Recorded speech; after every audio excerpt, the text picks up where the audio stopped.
Hello and welcome to the Andy Hardy Show. This series is going to be called Back to Scratch, and it is the story of me, your host, coming out of what was formerly known as the Independent Fundamental Fundamental Baptist Movement, or IFB, as we call them now. And how I had to start everything over, including I kind of had to rebuild my own personality, had to rebrand two businesses, and more or less really start. I say rebrand. I had to start them from scratch because the people that were my main subscribership, the people that I was selling to, that I was working with, were the members of said cult. So let's get into it and unpack some of this. So my name's Andy Hardy, and I was born in Indiana at the very early age of 0. Where my parents, my father was a pastor or a leader in this organization. I say leader.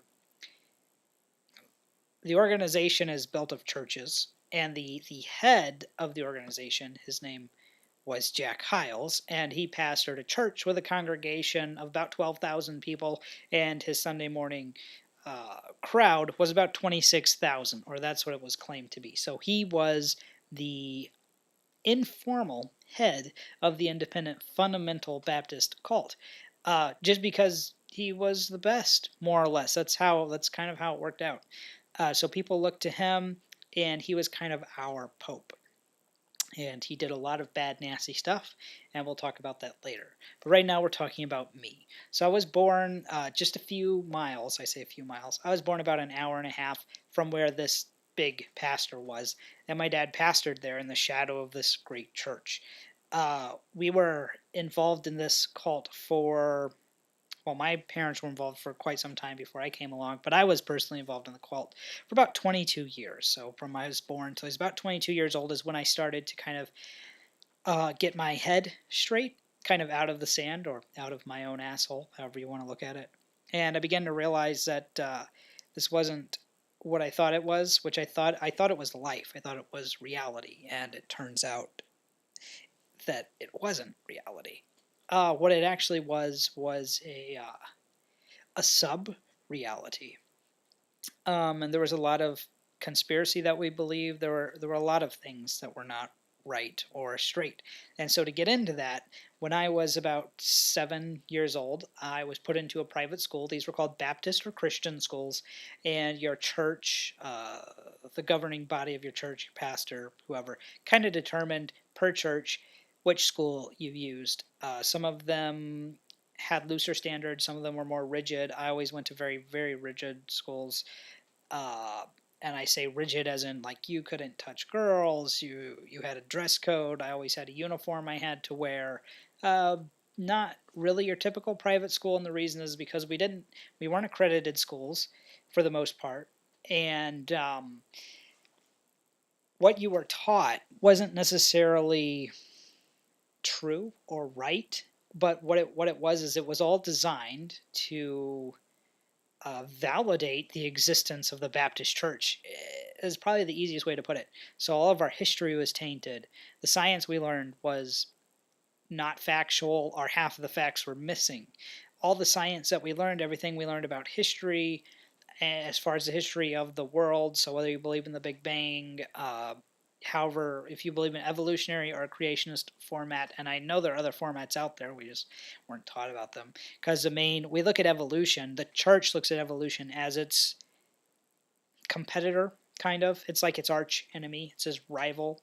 So they teach us a million ways to debunk the idea that evolution could have been the way that anything came about. We're all taught a creationist standpoint. So that means some of the scientific facts are in there, but they're either skewed or some are missing. So that we just have something. It's just a supportive doctrine of the Baptist dogma, or what the Baptists believe, which is in creationism. So if there's something that the people who are writing the textbook that they don't agree with, they just kind of chuck it out, or they make something up to take its place. So it becomes very interesting. Same with history. As far as the Baptists are concerned, everyone on the Mayflower was a Christian. They were all Baptists, and they loved God, and they came over here because they were being persecuted in England. And as Henry VIII's church was very good at persecuting people for a lot of reasons, baptism and Christianity were not so much one of those reasons. So he'd persecute a dog if he didn't like the way it took a shit. So it didn't have anything to do with the Baptists, but the Baptists took all of it very personally. Like the whole Mayflower thing was some great mission, and it was just a bunch of opportunists jumping on a ship, coming somewhere else, and most of them were trying to make a different living. They were seeking an adventure, or they were venture capitalists, which a lot of them were, and it's totally fine. Nothing wrong with it. I like venture capitalism to an extent. So that's kind of that. So when you're 22 years old and everything that you know and everything that you've learned is this church, or this specific organization, it makes it very hard because you are fairly, as well educated as I was incredibly ignorant. I was incredibly foolish because I didn't know a lot. I didn't know a lot of things. I didn't understand some basic stuff that you would that your average human being, having lived in the world amongst other basic average human beings, would know and understand. A big part of it was relationship anxiety, because imagine never being able to touch a girl. Aside from that, you never were allowed to really, you couldn't talk to girls. If you talked to a girl for so much more than they had allotted amount of times, and again, depending on what pastor or what specific division that you were under, they had their own version. Whether it was 10 minutes was considered a date. So if you talked to a girl for 10 minutes, they assumed you wanted to have a sexual relationship with that girl in the future and have her babies, and that's how that went. So that really fucked people up. The least of which not being me, because when spending 5-10 minutes with a girl is identifying factor that you want to then have a very large relationship with that person, is that really messes you up internally on a lot of levels, and it's really hard to describe. But I mean, I'm imagining people watching this are either in line, they understand where I'm coming from, or you've got a good enough imagination to realize that would just really mess you up. So let's move on from there. Out of grade school, I went to high school, graduated from high school early. Again, high school being part of the cult, it was all, I was very indoctrinated. Everything I was learning was twisted. Everything is just bent over and screwed up to support our ideology. So our version of who God is and what God does and why God smells the way he smells, and literally, as ridiculous as that sounds, that is how they do things. In this cult, the pastor, who is the leader, is also your counselor. If a couple is trying to have a baby, before typically they go to a doctor, sometimes after, depending on how spiritual they are, they'll go to the pastor. The pastor will then anoint them with oil, canola oil, virgin olive oil. I don't know if it really matters. He anoints them with oil and he prays over them. That's their version of going to a prenatal specialist. That's their version of going. If there's complication with the babies, they do the same kind of thing. So your pastor, honestly, your pastor is your doctor. He's your MD. He is your counselor.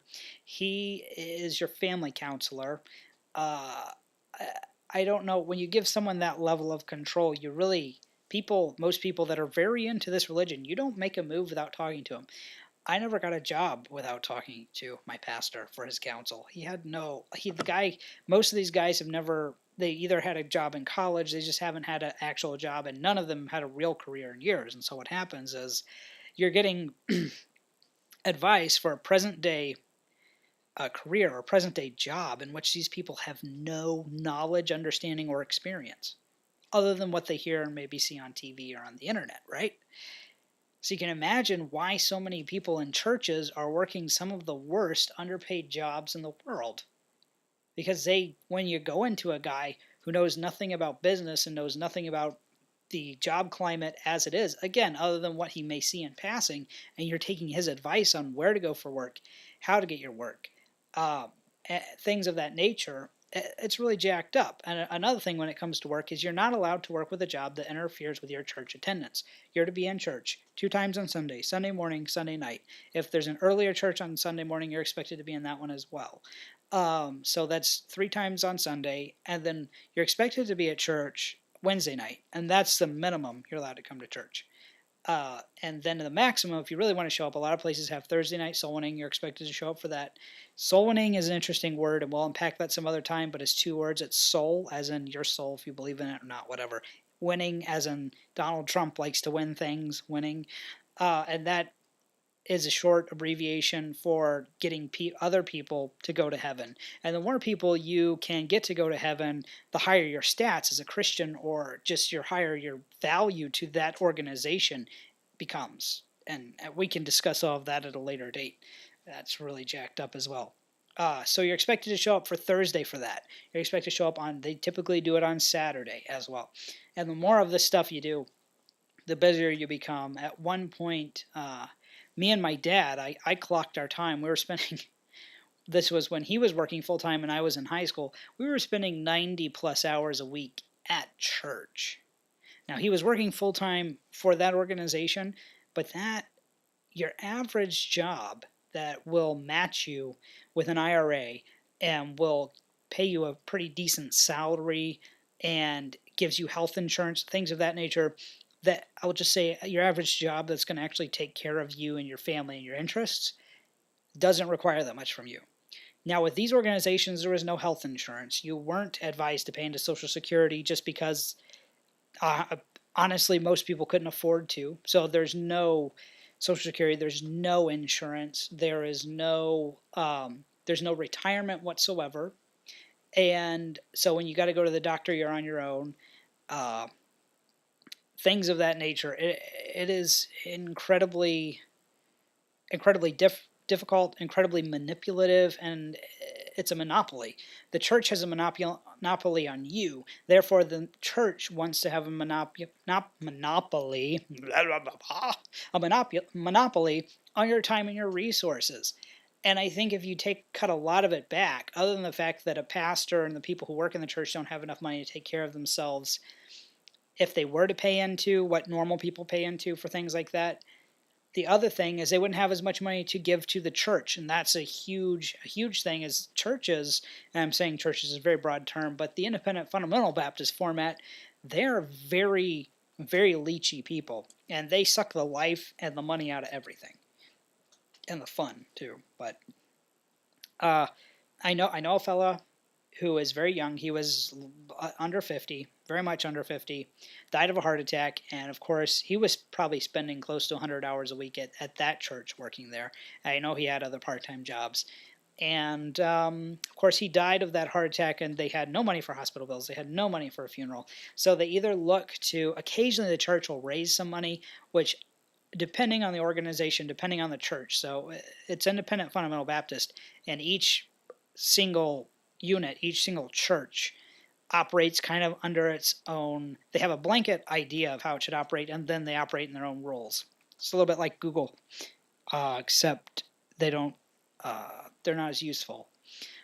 So what happens is some of that money comes in. I'm sure many churches keep a percentage, or most of it, and they give the rest to the family. Then other than that, though, the family has to rely on their family. And occasionally you'll see a pastor will step out and make a very generous move, and a lot of that is for public image. Like the pastor will step out and he'll have a group of people pay for a headstone.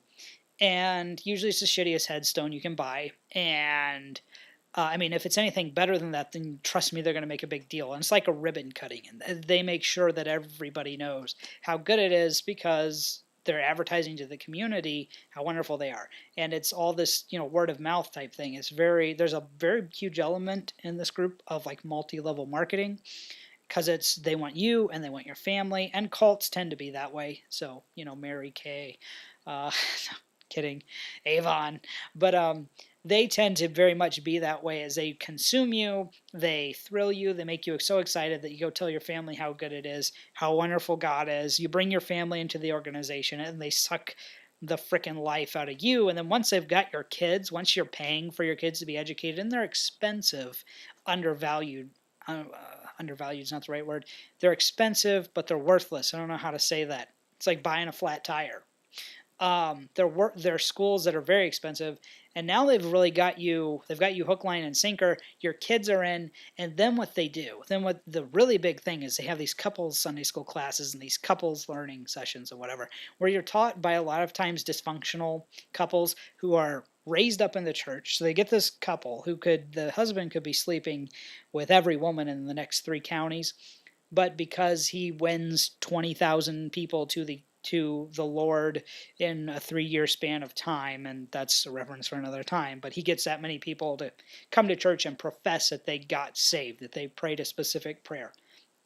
Because he does that, they lift him up. It doesn't matter what his home situation is as long as everything looks okay on the outside. And then he's going to now be giving marriage and advice and counseling and how to raise your kids advice and things like that. And what they do is they very much indoctrinate that if you walk away from the church, you will lose your family. And most of my experience is the opposite. A lot of times it's that indoctrination and that fear that, yeah, drives people to do a lot of things that they wouldn't have to do to try and keep their family together. And they would actually have a much happier family life if they just left church, because they'd have more time on. This consumes all of your weekend. So if you work what was an average job a few years ago, and I think still is more the norm, where you do have Saturday and Sunday off, they consume all of Saturday and Sunday. I mean, they eat it, and then they tell you they want more of your time. Then you're going there on Wednesday, and they expect you to give 10% of your income. And by the time you've done all of this, it's not as expensive. It is, I think every cult is as expensive in any way as any other, simply because of the fact that it's requiring so much from you emotionally, physically, and it's taking your value that you could spend those hours that you're sitting being indoctrinated off of the marketplace and out of other people's lives. So if you say, let's say the average attendee spends, we'll go for a low number, we'll say 10 hours a week, the average attendee spends doing church-related items. And we're not even going to go into the dollar value at the moment, but 10 hours a week, that's 10 hours a week you're not doing something else. That's 10 hours a week you're not helping someone who literally needs your help. That's 10 hours a week you're not spending with your family.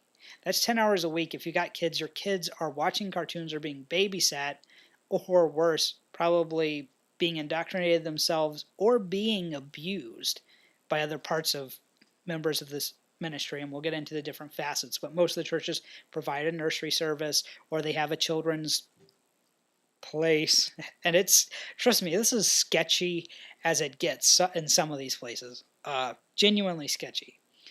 The nursery service that they provide, a lot of time they'll have a nursery in the church, they'll keep your little kids, and that is on a volunteer basis. And there's usually, because the church is a place of acceptance, right? There is little to no vetting, and typically none, because the idea is if someone has committed a children's crime, we don't want to tell their people because that just hurts them as a person, especially if they're trying to grow, especially if they're trying to redeem themselves. Fuck you. I'm sorry. Like, seriously? I guarantee you, now I'm not saying it's like every nursery or it's all of them, but there are people who have committed child abuse crimes in more than one way that are sitting in Baptist nurseries right now holding people's kids. And some other churches. They don't do any vetting. And literally a lot of times you find an independent fundamental Baptist church on a Wednesday night. A lot of people watching this already know all of this, or you know what I'm talking about. But to those of you that don't, you go there on a Wednesday night, you will almost every time hear them say, look in the bulletin, these are the open slots in the nursery, go to Miss So-and-so and volunteer to watch, a lot of times, either kids of the staff, the faculty, the kids of the regular attendees, and in many cases the kids of the visitors. You are so so out of your mind if you walk into a church on Sunday morning and hand your kids to 5 people you don't know.